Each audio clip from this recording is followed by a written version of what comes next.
تو یہ فرمائیے کہ آج کیا ہو رہا ہے؟ جی الحمدللہ وحدہ والصلاة والسلام علی من لا نبی بعدہ، اما بعد۔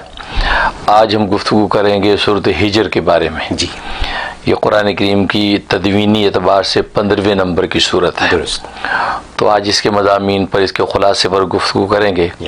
اس سے پہلے جو ہے وہ سورۃ الرعد میں اللہ تبارک و تعالیٰ نے اپنی صفات جلالیہ اور صفات جمالیہ کو حصی مثال سے پیش کیا تھا کہ بارش کا نزول صفات جمالیہ ہے، اور اسی طریقے سے بجلی کڑکنا اور بادل کا گرجنا یہ صفات جلالیہ کی علامت تھی۔ جی، اور جنہوں نے توحید اختیار کی تو اللہ تبارک و تعالیٰ ان موحدین کی حفاظت کرتا ہے۔ چاہے سورۃ رعد کے بعد سورۃ ابراہیم کا ذکر تھا، سورۃ ابراہیم میں موحد اعظم حضرت ابراہیم خلیل اللہ علیہ الصلوۃ والسلام کی اللہ نے حفاظت فرمائی کہ انہوں نے توحید کا راستہ اختیار کیا، تو لیکن دنیا کے اندر جو ظالموں نے، جو مشرکین تھے، نار نمرود کے اندر ان کو ڈالا، تو اللہ نے اپنی گویا کہ وہ صفات جلالیہ کی جو پرتو جب ڈالا اس آگ کے اوپر، تو آگ کو ٹھنڈا کر دیا اور گلے گلزار بن گئی، اور حضرت ابراہیم علیہ الصلوۃ والسلام کا بال بیکا نہیں ہو سکا، الٹا نمرود جو خائب و خاسر ہوا۔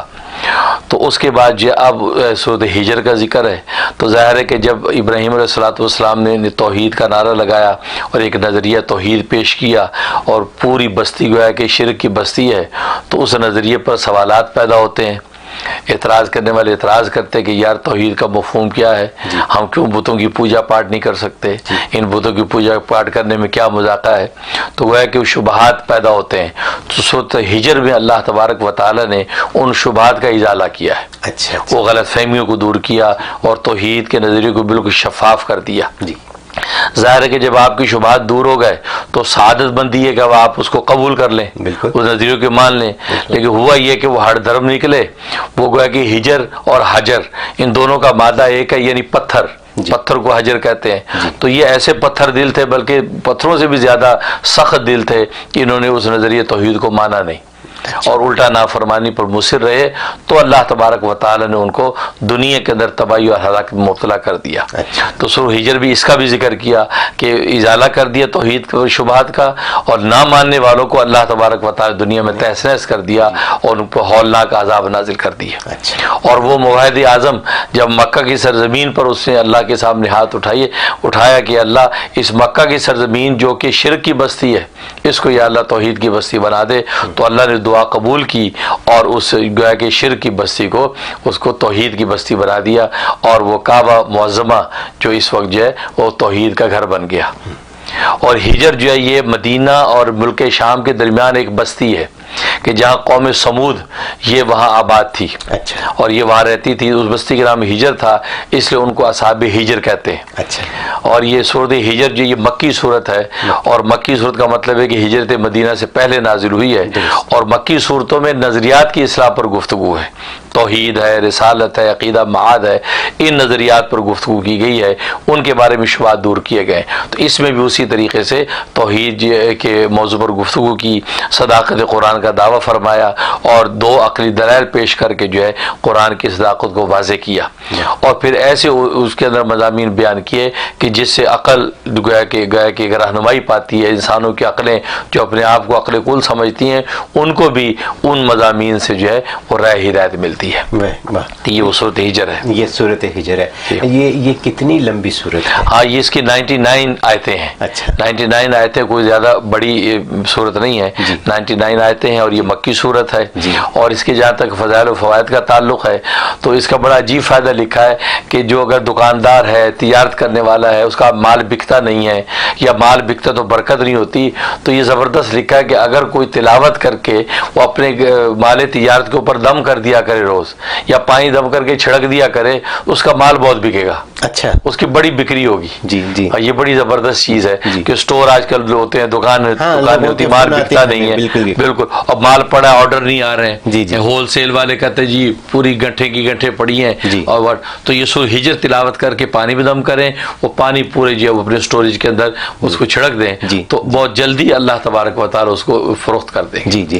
اب یہ فرمائیے کہ جیسے بہت سے اسٹوروں میں تو سامان ہوتا ہے جی. تو چلیے ان پہ پانی چھڑک دیا گیا جی. تو تمام مال کے اوپر پانی چھڑک دیا. صحیح. لیکن بعض لوگوں کے کاروبار ایسے ہیں جیسے کہ سروسز ہیں جس میں مال نہیں ہے, یعنی دفتر میں بیٹھے ہوئے, میز کرسی پہ بیٹھے ہوئے اور انتظار میں ہے کہ کوئی کال کرے گا, یا ٹریول ایجنٹ ہیں یا اس قسم کے جو لوگ ہیں, تو ان کے لیے. بڑا اچھا سوال کیا آپ نے, بہت اچھا. اس کا طریقہ 6 طرف آپ دم کریں گے. اچھا, 6 طرف, یعنی اس کو تلاوت کر کے اپنے سامنے, پیچھے, دائیں بائیں, اوپر نیچے, جی اچھا یہ پھونک دیں گے.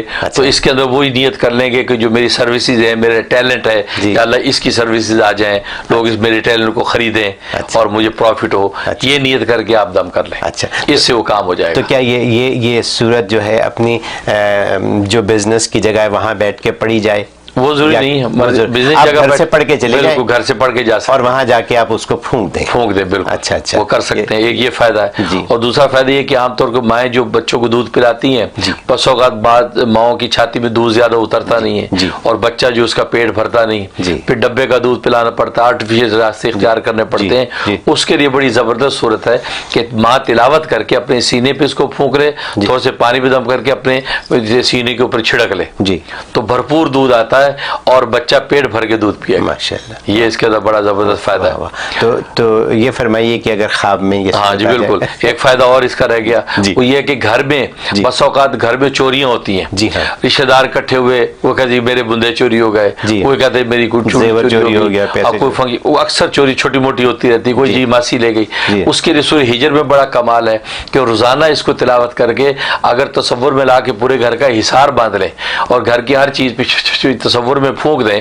روزانہ, تو کبھی کوئی چوری نہیں ہوگی. اچھا, یہ چیز باہر بھی پڑی رہے گی, کوئی اٹھائے گا نہیں, کوئی اٹھائے گا. ہاں, کیونکہ ہجر کے لفظ کے اندر روکنے کا معنی بھی ہے. تو گویا کہ ہجر میں نہیں روکنا, تو گویا کہ یہ چیز کے اندر جو عقل کو بھی ہجر اس لیے کہتے ہیں. تو یہ اس کے اندر یہ کمال ہے کہ یہ سامان کی حفاظت کر لیتی ہے, اور کوئی چیز اٹھانا چوری کرنا چاہے چوری نہیں کر سکتا. کیا میں یہ پوچھ سکتا ہوں کہ اگر گمی ہوئی چیز ہو جائے تو کیا سورہ ہجر پڑھیں تو کیا مل جاتی ہے؟ اللہ کے کلام میں تو نفع ہیں, لیکن بظاہر اس کا یہ نفع لکھا نہیں ہے, لیکن تجربہ کیا جا سکتا ہے. تجربات سے چیزیں سامنے آتی ہیں, اس کے اور صورتیں اس کے فوائد ہیں, لیکن اس میں تجربہ کرے, یہ پڑھ لے. مفتی صاحب, ابھی جو آپ نے یہ فرمایا ہے کاروبار کے لیے, جیسے کہ ہمیں یہاں فون آتے رہتے ہیں کہ جی ہمارا کاروبار ہے, ہمارا گیس اسٹیشن ہے, ہمارا اسٹور ہے جو چلتا نہیں ہے, یا بزنس ٹھیک نہیں ہے, یا نقصان ہو رہا ہے. بہت سے لوگوں کی یہاں ہر ہفتے کالیں آتی ہیں. عام سوال ہے, بالکل. تو یہ عام سوال ہے. تو اس عام سوال کا آپ نے ایک ایسا جواب دیا کہ اس کو ہر کوئی استعمال کر سکتا ہے, تجربہ کر سکتا ہے. جس کا کاروبار اچھا ہو وہ بھی تجربہ کر سکتا ہے کاروبار میں مزید برکت ڈالنے کے لیے. یقیناً, تو یہ اس کے بڑے فوائد ہیں. اور خواب میں اگر دیکھیں, اس کا ایک مطلب یہ ہے کہ اللہ تبارک و تعالیٰ کا یہ بندہ مقبول اور محبوب بنے گا. اچھا, اللہ اس کو اپنا پسندیدہ بندہ بنا لیں گے, ایسے راستے اختیار کر لے گا کہ اللہ کا یہ مقبول بن جائے گا. اس کا ایک مطلب یہ ہے. دوسرا مطلب ہے کہ خواب میں اگر تلاوت کی, اس کا مطلب کہ اللہ تبارک و تعالیٰ اس کے جو ہے وہ مال میں برکت ڈالے گا, اور اس کے مال کی حفاظت کرے گا, اور اس کے دل کی کوئی مراد اگر ہے تو وہ پوری کر دے گا. اچھا اچھا, دلی مراد پوری کر دے گا. یہ اس کا ایک اشارہ. اور تیسرا یہ ہے کہ اس کا مطلب ہے کہ اللہ تبارک و تعالیٰ اس پر اپنی خاص عنایت اور لطف و کرم اس پہ نازل کرے گا, اور کبھی اس کو کوئی حاجت پیش آئی اسے اللہ سے دعا کی, جس کا مطلب اللہ اس کی حاجت کو فوراً پورا کرے گا. سبحان اللہ. تو خواب میں اگر اسے دیکھا, بہت اس کے یہ فوائد, بہت کرامت ہے. یہ کرامت ہے, بالکل. واہ.